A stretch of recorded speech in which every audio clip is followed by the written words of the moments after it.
ମୋ ସାଥିରେ ସେ 3 ବର୍ଷ ହେଲା ରିଲେସନସିପ ଭଟ୍ଟ ସାସମଲ। ତାଙ୍କ ବାପା ନାଁ ହେଲା ଟୁଟୁ ସାସମଲ। ତାଙ୍କ ଭାଇ ନାଁ ହେଲା, ତାଙ୍କ ଘର ହେଲା କନ୍ତିମଳା। ସେ ମୋ ଇନଷ୍ଟାଗ୍ରାମ ରେ ସେ ମୋ ସାଥିରେ ସମ୍ପର୍କ ରଖିଥିଲେ। ଆଜିକି 3 ବର୍ଷ ହେଲା ମୋ ସାଥିରେ କଥାବାର୍ତ୍ତା। ଆଜି 15 ଦିନ ହେଲା ସେ ମତେ ନେଇଥିଲେ, କିନ୍ତୁ ସିଏ କହିଲେ ଯେ ଜାତି ଭେଦ ମାନେ ଘରେ ଉଠେଇବ ନାହିଁ। ମୁଁ ତାଙ୍କ କଥା ମାନିକି ଜାତି ଭେଦ ଉଠେଇଲିନି। ଏବେ ଯଦି ମୋ ଜାତି ଭେଦ ଜାଣିଛନ୍ତି, ସେ ଏବେ ମତେ ଘରୁ ବାହାର କରିଦେଇଛନ୍ତି। ମତେ କାଲି ଆମ ଘରକୁ ନେଇକି ଆସିଥିଲେ।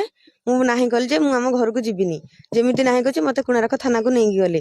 କୋଣାର୍କ ଥାନା ଭିତରୁ ନ ନେଇକି ବାହାରେ ବହୁତ ଟର୍ଚର କରିଛନ୍ତି। ତାଙ୍କ ଘର ଲୋକ ବି ମତେ ଟର୍ଚର କରିଛନ୍ତି ଜାତି ଭେଦ ପାଇଁ। ମୁଁ ତାପରେ ରଗିକି କୋଣାର୍କ ଥାନାରେ ଯାଇକି ଏଫଆଇଆର ଗୋଟେ ଦେଇଥିଲି।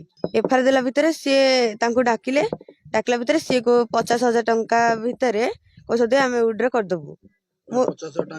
50,000 ମୁଁ ତାଙ୍କ ଘରେ ଯେତିକି ଦିନ ଯାଇକି ଥିଲି 50,000 ଟଙ୍କା ନେଇକି ୱିଡ୍ର କରିଦେବି। ମୋ ଇଜ୍ଜତର ଦାମ କେବେ 50,000 କି? ମୁଁ ସେ 50,000 ସନ୍ତୁଷ୍ଟ ନାହିଁ। ମୁଁ ଚାହୁଁଛି ତାଙ୍କୁ ହେଲା ଜେଲ ଦରକାର, ସେ ଶାସ୍ତି ପାଇବା ଦରକାର। କଣ କହିବେ? ଆପଣଙ୍କ ଝିଅ କେତେ ଦିନ ହେଲା ନିଖୋଜ ଥିଲା, କଣ କହିବେ? ସାର୍ ଆପଣ ମୋ ଝିଅ 15 ଦିନ ହେଲା ନିଖୋଜ ଥିଲା। ଯିବା 3 ଦିନରେ ମୁଁ ଖବର ପାଇଲି।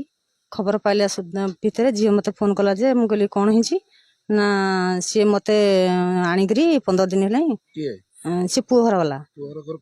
ପୁଅ ଘର କନ୍ତିମଳା। ମତେ ଏବେ ଟର୍ଚର କରୁଛନ୍ତି କଣ ପାଇଁ ନା ଜାତି ଭେଦ ପାଇଁ। ଜାତି ଭେଦ ପାଇଁ ତାକୁ ଟର୍ଚର କରୁଛନ୍ତି। ମୁଁ କହିଲି ସେ ପରେ ଜାତି ଭେଦ ଜାଣିକି ନେଇଥିଲା ଟି ନା ହଁ ସେ ଜାତି ଭେଦ ମତେ ଜାଣିକି ନେଇକିରି ମତେ ମନା କରିଥିଲା କହିବା ପାଇଁ ଜାତି ଭେଦ।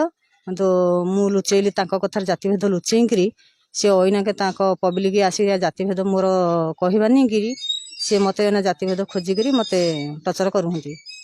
ଏବେ ମୁଁ କଣ କରିବି ମାମା ମତେ ସେଇ କଥା କହ। ମୁଁ କହିଲି ହଉ ମୁଁ ଯାଉଛି ଥାନାରେ ଗୋଟେ ଏଫଆଇଆର ଦେବି। ମୁଁ ଯାଇ କାକଟପୁର ଥାନାରେ ଏଫଆଇଆର ଦେଲା ଭିତରେ ପୋଲିସ ତାର କିଛି ଷ୍ଟେପ ନେଲାନି।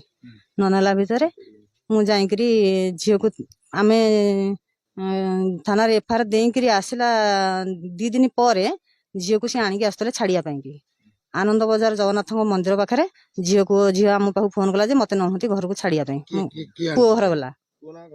ପୁଅ ନା ଭରତ ଶାସମଲ। ସେ ଆଣିକି ଛାଡିକିରି ଛାଡୁଥିଲେ। ଝିଅ ଆଉ ସେ ଗାଡି ଭିତରୁ ନ ବାହାରିବା ହେତୁ ତାକୁ ପୁଣି ରିଟର୍ନ ଆମ ପାଖକୁ ଯେମିତି ଫୋନ କଲା ଝିଅ, ଆମେ ଯିବାକୁ ବାହାରିଲା ଭିତରେ ସେ ଝିଅକୁ ରିଟର୍ନ ଫେରେଇକି ନେଇ କୋଣାର୍କ ଥାନାରେ ପହଞ୍ଚେଇଲେ। ଯେତେବେଳେ କୋଣାର୍କ ଥାନାରେ ପହଞ୍ଚେଇଲେ, କୋଣାର୍କ ଥାନା ଭିତରକୁ ନ ନେଇକି ଝିଅକୁ ବାହାରେ ରଖିକି ଆହୁରି ଟର୍ଚର କରିଚାଲିଲେ। ତାକୁ ଇଆଡୁ ସିଆଡୁ କରି ପଚାରିକି ତା ମାଇଣ୍ଡ ଟାକୁ ଅପସେଟ କଲେ। ସିଏ ସେଇଠୁ କଣ କରିଛି ତାଙ୍କୁ ଛକିକିରି ଥାନା ଭିତରକୁ ଧସି ହିଁ ପଶି ଯାଇଛି। ପଶିଗଲା ଭିତରେ ଥାନାରେ ସେ ପୁଅ ନାଁରେ ଗୋଟେ ଏଫଆଇଆର ଦେଇଛି ଝିଅ। ଏଫଆଇଆର ଦେଲା ଭିତରେ ଆମକୁ ଫୋନ କଲେ, ଥାନା ଆମକୁ ଫୋନ କଲା। ଆମେ ଯେତେବେଳେ ସେଠି ପହଞ୍ଚିଲୁ ସେମାନେ ଫାଇନାଲ ଉପରେ ସବୁ ଗଲେ। ଫାଇନାଲ ଉପରେ ଗଲେ ଭିତରେ ଆମେ କୌଣସି ମତେ ରାଜି ହେଲୁନି ଯେ ମୁଁ ମୋ ଝିଅକୁ ଘରକୁ ନେବି ବୋଲି। ସେମାନେ କହିଲେ ଝିଅକୁ ଯଦି ନ ନବ ସେମାନେ ଝିଅର ଜାତି ଭେଦ ଜାଣିକି ଝିଅକୁ ଟର୍ଚର କରି ଚାଲିବେ। ତାହେଲେ ସିଏ ଯିବ, ତମେ କେସ୍ କରିବ, ସିଏ ଯିବ, ରିଲିଜ ହେଇକି ପୁଅ ଆସିବ, ତମେ କଣ ଲାଭ ପାଇବ? 50,000 ଟଙ୍କା ମତେ ଦେବେ ବୋଲି କହିଲେ। ମୁଁ 50,000 ଟଙ୍କାରେ ରାଜି ହେଲି ନାହିଁ। ତାଙ୍କ ସରପଞ୍ଚ, ସେ ସରପଞ୍ଚକୁ ବି ମୁଁ କହିଲି ଯେ 50,000 ଟଙ୍କା ମତେ ଦବା କିଛି ଆବଶ୍ୟକ ନାହିଁ। ତମେ ନେଇକି ମୋ ଝିଅକୁ ସେ 50,000 ଟଙ୍କା ନିଅ, ମୋ ଝିଅକୁ ବି ନେଇଯାଅ।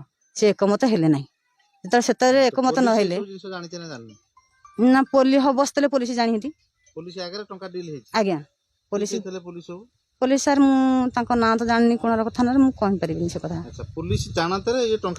ଆଜ୍ଞା ଆଜ୍ଞା ପୋଲିସ ବସିଥିଲା ଅବସ୍ଥାରେ ଯେତେବେଳେ ଟଙ୍କା ଡିଲ୍ ହେଲା ତାରି ଭିତରେ ଦୁନିଆ ରାଜନୀତିଆ ପଶିଗଲେ। ରାଜନୀତିଆ ପଶିଗଲା ଭିତରେ ରାଜନୀତିଆ ମତେ ଖେଳେଇଲେ ଯେ ତମେ ଟଙ୍କା 50,000 ନେଇ କମ୍ପ୍ରମାଇଜ କରିଦିଅ। ଜୋର ଜବରଦସ୍ତି ଲେଖା କଣ ପାଇଁ ନେଲେ? ଜୋର ଜବରଦସ୍ତି ଲେଖା ନିହାନ୍ତି ଯେ ତମ ପ୍ରଥମ ପକ୍ଷ ଦ୍ୱିତୀୟ ପକ୍ଷ ଧର ପୁଅ, ମୁଁ ହଉଛି ପ୍ରଥମ ପକ୍ଷ, ମୋର ସିଏ କିଛି କ୍ଷତି କରିବେ, ମୁଁ ତାଙ୍କର କିଛି କ୍ଷତି କରିବି ନାହିଁ। ଏଇଗୁଡା ଲେଖା ହେଇଛି। ଜୋର ଜବରଦସ୍ତି ମୋଠୁ ଦସ୍ତଖତ ନେଇକି ତମେ ଦଣ୍ଡ ପାଇବ। ଆଜ୍ଞା ତମେ ତା ଘରକୁ ଗଲେ ତମେ ଦଣ୍ଡ ପାଇବ, ତମ ଝିଅ ନାଁ ନ ପାଇଲେ ବି ତମେ ଦଣ୍ଡ ପାଇବ। ଆଜ୍ଞା ସିଏ କିଛି ପାଇବେ ନା। ସେ କାହିଁ ସୁନା ପିଲା ତାଙ୍କୁ କିଏ ଏମିତି ଲେଖେଇଲା? ତାଙ୍କୁ ରାଜନୀତି ଲେଖେଇନ୍ତି ସରପଞ୍ଚ, ତାଙ୍କ ସରପଞ୍ଚ। ଆମେ ପଢିବାକୁ ଚାହିଁଲୁ ବି ଆମକୁ ପଢେଇ ଦେଲେନି ନା। ଆମେ ଫଟୋ ଉଠେଇକି ମୋବାଇଲରେ ଆଣିଛୁ। ଆମକୁ ପଢେଇ ନଦବା ହେତୁ ସେ ଦସ୍ତଖତ ଟା ଆମଠୁ ଜୋର ଜବରଦସ୍ତି ନେଲେ। ଆଉ ଏବେ ମୁଁ ନ୍ୟାୟ